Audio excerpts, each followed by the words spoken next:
जय हिंद। इस वीडियो में हम पढ़ेंगे मुक्ति यज्ञ खंड काव्य, जो कि क्लास 12 बोर्ड एग्जाम में हर साल पूछा जाता है। तो देखिए, इसको हम ये भी बताएंगे कि आप कौन से जिले के लिए कौन कौन सा तैयार कर सकते हैं। ठीक है, तो देखिए, मुक्ति यज्ञ खंड काव्य के आधार पर महात्मा गांधी का चरित्र चित्रण कीजिए। ठीक है, अथवा में इस प्रकार से पूछता है, मुक्ति यज्ञ खंड काव्य की कथा वस्तु अपने शब्दों में लिखिए। ठीक है, इस प्रकार से आपको हर साल बोर्ड एग्जाम में बिल्कुल सेम क्वेश्चन रिपीट होता है।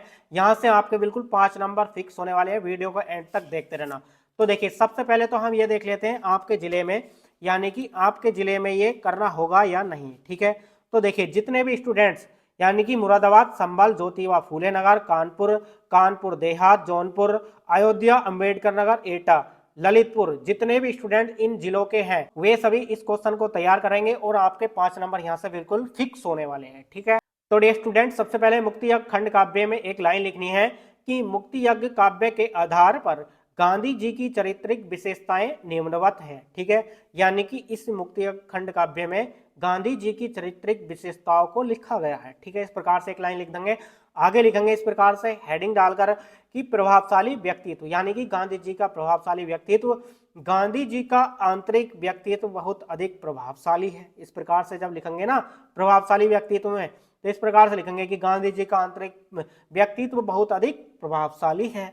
आगे, उनकी वाणी में अद्भुत चुंबकीय प्रभाव था, यानी कि जो उनकी वाणी है ना गांधी जी की, उनकी वाणी में बहुत अधिक चुंबकीय प्रभाव, यानी कि जिस प्रकार चुंबक अपने प्रभाव दिखाती है ना, उसी प्रकार से गांधी जी की वाणी में भी एक तरीके से चुंबकीय प्रभाव था, यानी कि जो गांधी जी अपनी वाणी के द्वारा लोगों को आकर्षित कर लेते थे। ठीक है, तो इस प्रकार से प्रभावशाली व्यक्तित्व में लिख देना है। उसके बाद देखिए, सेकंड पॉइंट डाल करके क्या लिखना है, सत्य अहिंसा के समर्थक, या इस प्रकार से लिख सकते हैं, सत्य प्रेम अहिंसा के समर्थक। ठीक है, मुक्ति यज्ञ में गांधी जी के जीवन के सिद्धांतों में सत्य, प्रेम और अहिंसा प्रमुख है, यानी कि क्या क्या, सत्य, प्रेम और अहिंसा क्या है, प्रमुख है।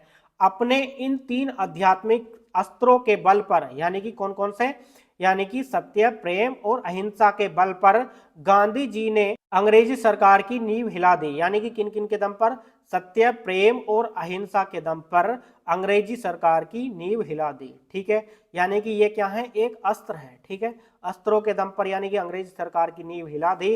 इस प्रकार से थर्ड पॉइंट डाल करके लिखेंगे, दृढ़ प्रतिज्ञा, यानी कि गांधी जी जो भी प्रतिज्ञा ले लेते थे उसको बिल्कुल पूरा ही करके छोड़ते थे। ठीक है, तो इस प्रकार से लिखना आगे, मुक्ति यज्ञ के नायक गांधी जी ने जो भी कार्य आरंभ किया, यानी कि गांधी जी ने जो भी कार्य आरंभ किया उसे पूरा करके ही छोड़ा, यानी कि जो भी कार्य का वो दृढ़ प्रतिज्ञा ले लेते थे उसको पूरा करके ही छोड़ते थे। वे अपने निश्चय पर अटल रहते थे।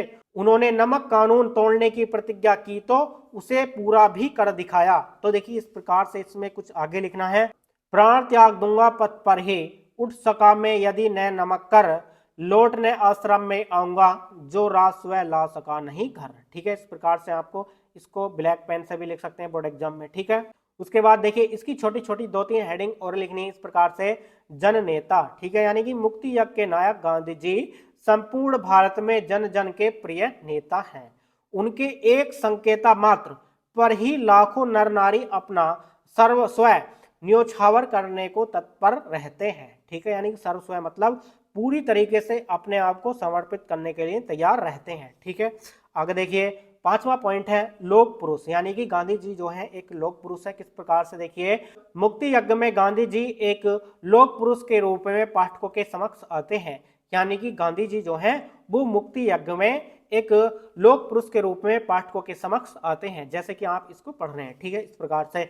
उसके बाद लास्ट पॉइंट इसमें लिखेंगे समदृढ़ता, यानी कि समदृढ़ता में लिखना है, गांधी जी सबको समान दृष्टि से देखते थे, यानी कि गांधी जी में कोई ऊंच नीच की कोई भावना नहीं थी। इस प्रकार से भी लिख सकते हैं कि उनकी दृष्टि में न कोई बड़ा और न ही कोई छोटा, यानी कि उनकी दृष्टि में कोई ऊंच नीच की कोई भावना नहीं थी। छुआछूत को वे समाज का कलंक मानते थे। ठीक है, तो इस प्रकार से समदृढ़ता में लिखना है। तो डियर स्टूडेंट, ये वीडियो आपको कैसी लगी कमेंट्स बॉक्स में हमें कमेंट करके जरूर बताएं, और हमें अपने जिले का नाम कमेंट में भी करें, जिससे कि हमें पता चल सके आप कौन से जिले के हैं और हम उससे भी रिलेटेड आपका खंड काव्य बना सकें। ठीक है, तो डियर स्टूडेंट, चलिए मिलते हैं नेक्स्ट वीडियो में नेक्स्ट टॉपिक के साथ। तब तक के लिए जय हिंद, वंदे मातरम।